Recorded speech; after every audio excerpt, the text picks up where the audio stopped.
Hello, boys and girls. I have another story for you today called Ish. It's by Peter H. Reynolds. And following the story, we'll do a little art lesson. This story is about ish, not the kind of ish like yuck ish, but ish like sort of or kind of ish. So I hope you enjoy it. Once again, I like the illustrations just as much as I do the words in this story. Ish by Peter H. Reynolds. Here's the first illustration.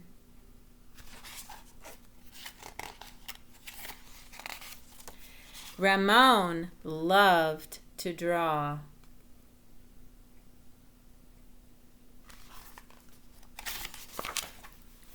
Anytime, anything, anywhere.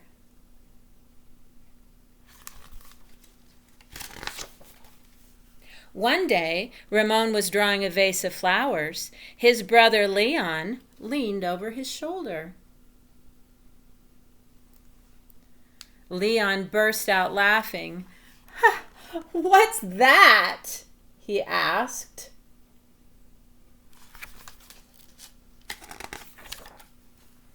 Ramon couldn't even answer. He just crumpled up the drawing and he threw it across the room. Leon's laughter haunted Ramon. He kept trying to make his drawings look right, but they never did.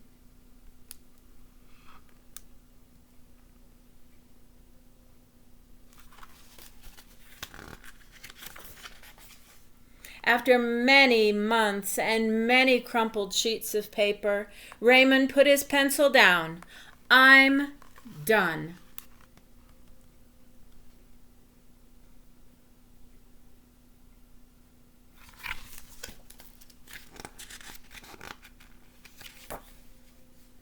Marisol, his sister, was watching him. "What do you want?" he snapped.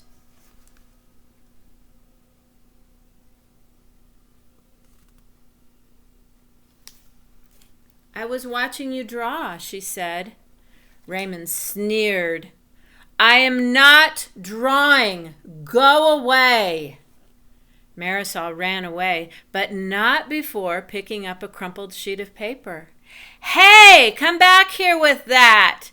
Raymond raced after Marisol up the hall and into her room.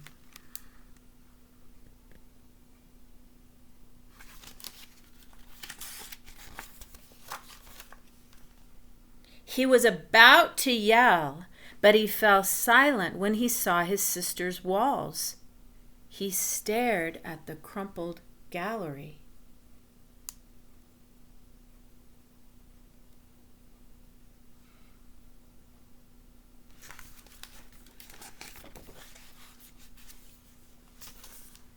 "This is one of my favorites," said Marisol, pointing. "That was supposed to be a vase of flowers," Raymond said, "but it doesn't look like one." "Well, it looks vase-ish," she explained.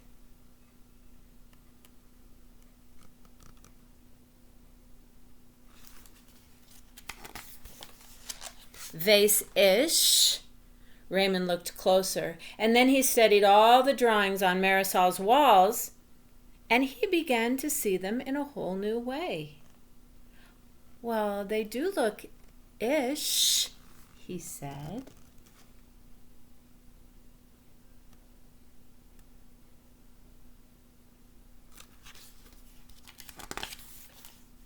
Raymond felt light and energized. Thinking ishly allowed his ideas to flow freely. He began to draw what he felt, loose lines, quickly springing out without any worry.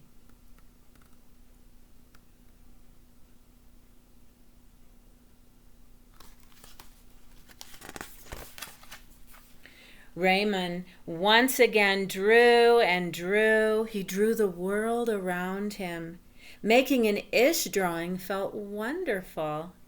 He filled his journals with tree-ish and house-ish,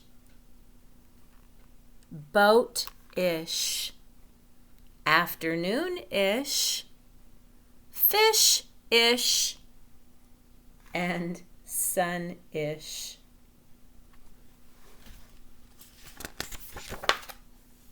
Raymond realized he could draw ish feelings too. Peace-ish, silly-ish, and excited-ish. And his ish art inspired his ish writing. He wasn't sure if he was writing poems, but he knew they were poem-ish. That little poem says, "Ponder, ponder, dream yonder, pond, pond, yond, yond, gleam, wander." Raymond.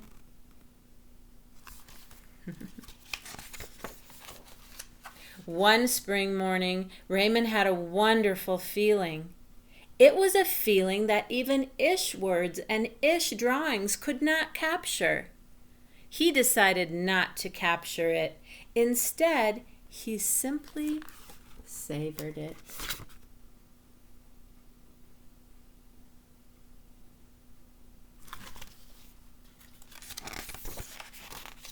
And Raymond lived ishfully ever after.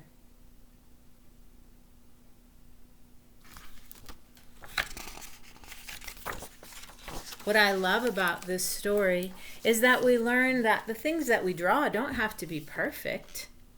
They don't even have to look like something. They can look something-ish, sort of like, or kind of like something. As long as you enjoy what you're drawing and other people enjoy looking at it, it's art and it's wonderful. And that's what this story-ish is all about. I'd like to teach you how to draw a landscape today. Now, a landscape has land or water and sky, and there's a special line that divides the sky from the land. If you look outside your window or if you go out in your yard, you will notice that everything that you see up above that line is sky. It's all sky. And you'll see that line, the horizon line, that separates the sky from the land, and everything down below that line is land. The land is where the trees are, and the roads are, and the houses and the barns sit. The people are, unless they're flying in an airplane. Then they might be up in the sky. Otherwise, they're standing on the land. So a landscape has land, which might include water, if you choose to put a pond in your landscape, or if you're taking a photograph of water and sky, that's also a landscape. So the easiest way to start drawing a landscape is to start by drawing that horizon line. I have my handy dandy little sketchbook here. See if I can move it where you can see it. And I'm going to start by making my horizon line. Now your horizon line needs to start at one edge of your paper, and it needs to go clear off of the other edge of your paper. Now, a horizon might be hilly or mountainous, or it might be flat. It kind of depends on where you live and what you're looking at. But you always start on one edge of the paper, and you make that line go clear across. I'm going to add a hill here. Clear across and off the other edge of my paper. See that? That's my horizon line. It started on one edge and it ended running off the other edge. I put a few little hills and a bigger hill. Yours might be flat. It might have some points in it, which would be like mountains. But now, just by drawing that one line, we magically have sky and land. I'm going to turn this down a little bit so you can see my whole paper. Land, everything down below this line is land, and everything up here is sky, just by drawing that one line. Pretty cool, huh? Now here's another something to know about landscapes. I'm going to use a really big word here, and if you remember the word, that's great. If you don't remember the word, I just want you to remember this. When things are far, far away, they appear to be smaller. If I bring my fingers close to you, they look big, don't they, and wide apart. But as I bring them away from you, they appear to be closer together and smaller. My whole hand looks smaller, doesn't it? Now my hand didn't magically get smaller as I moved it away. It doesn't magically get bigger as I move it close to you. It's the way that we see it. And that big word is perspective. It's the way that we see things. So when you're looking at a tree that's far, far away from you, it might appear to be little bitty.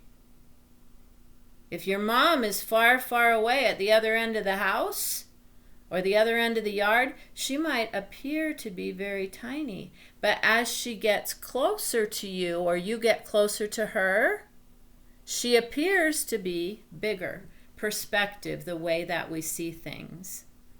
So anything that's close to my horizon line, which is far away in my picture, is going to be small.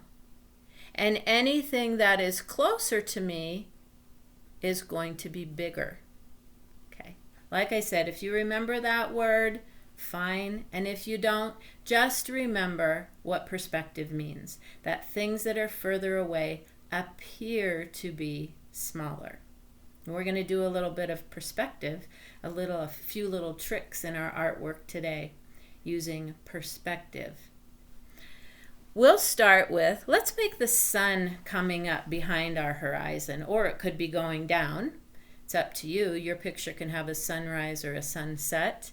But I'm going to start right here at this horizon line, and I'm going to make a curved line that comes up and over and stops when it runs in to my horizon line on the other side. And magically, we have the sun coming up or going down beyond the horizon. We can't see all of the sun because the land is here. We can only see part of it coming up or going down. So it's either sunrise or sunset, okay? And if you want to, you can add some rays. I just like to make some curved lines going around the outside of my sun. Once again, they stop when I run into that horizon line because I can't see the rays beyond the horizon. And anything else that you'd like to add in the sky. We might see some birds flying in the sky.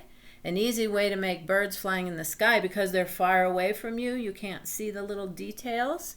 An easy way to make those birds is just to make two little humps.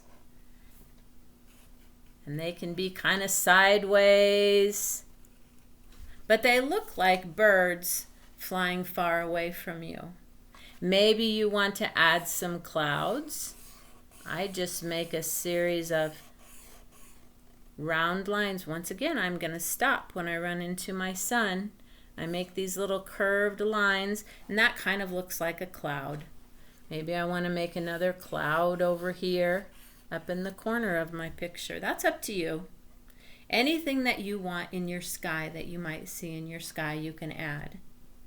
Now we're going to go down to the land and think about the things that we might see on the land. We talked about water.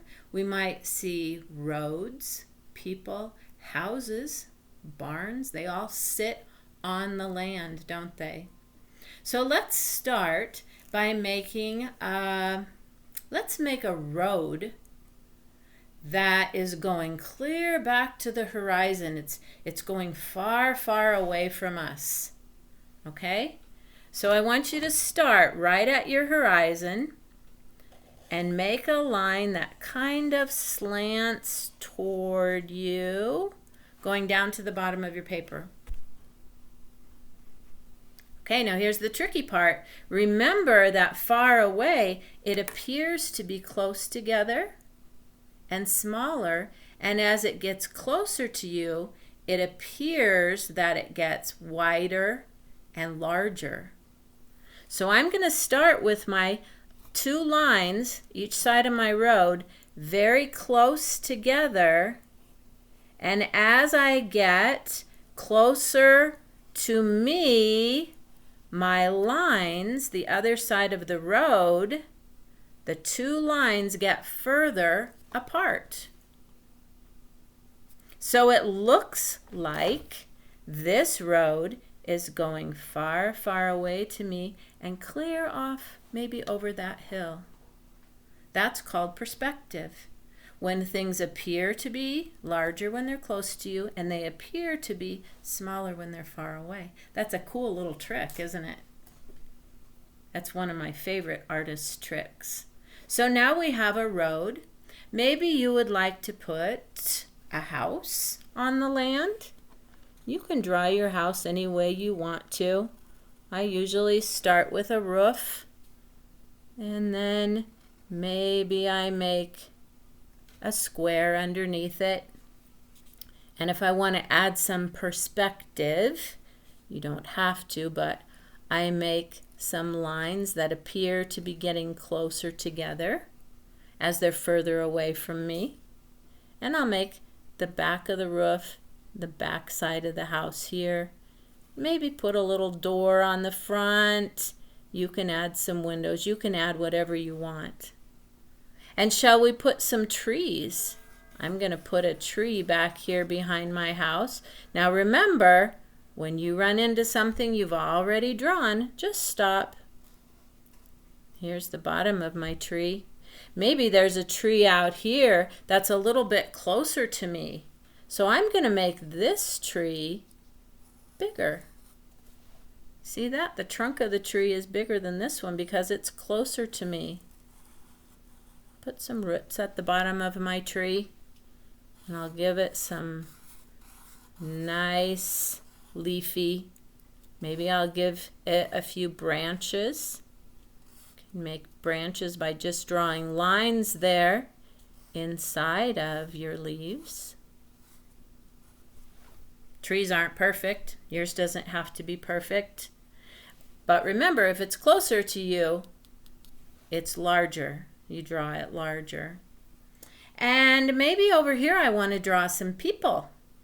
So if I'm playing ball with my brother or my sister or my friend, maybe I'll draw myself here. I'm going to draw myself from the back. And I'm going to put one arm up because I'm playing ball. And the other arm is going to be down. Remember, these are ish drawings. It doesn't have to look perfect, does it? As long as it looks ish. Okay? So here's me. Here's my little pants. Here's my feet. And maybe you can see this hand. Maybe you can just see the back of my hair. And I'm throwing the ball, there's the ball, to my friend or my brother or my sister. And they are further away. They are closer to the horizon. So how are they going to look? They're going to appear to be smaller, aren't they? They're not going to necessarily be smaller, but they're going to appear to be smaller. So I'm going to draw this person catching the ball smaller than me because they are further away. See that? Give them some feet. A little bit of hair. This person's facing forward because they have to be looking at the ball in order to catch it, right? They're further away. They appear to be smaller. Perspective. Now you could add anything else in your sky or on your land that you want to. The important thing is that everything above the horizon line is sky. Everything below the horizon line is land. And then color it in, of course. Here's one that I did earlier that I colored in. Here's my friend and I playing ball. I have some birds and clouds in the sky, a few trees. I made this into my road into a stream. And then I made a little bitty road over here coming from my house, which is far away. It's very small. And I have some trees along the road, and you'll notice that the trees that are further away appear to be smaller. And as they get closer to the bottom of the paper, closer to me, they are bigger because that's the way they look. That's what perspective is. And of course, color it in. And the last thing that you always, always, always want to do with your artwork, whether you're drawing or painting a picture or coloring a picture, is to sign your name. Artists always sign at the bottom of their picture. When you're doing your school work, you always write your name at the top, don't you? But when you're doing your artwork, you always sign it at the bottom. So I hope you enjoyed the story Ish, one of my favorites. I hope you draw today, maybe a landscape, maybe something else. And remember that as long as it's ish, landscape-ish, or flower-ish, or whatever you're drawing, it's perfect. Thanks for listening. Until next time, bye-bye.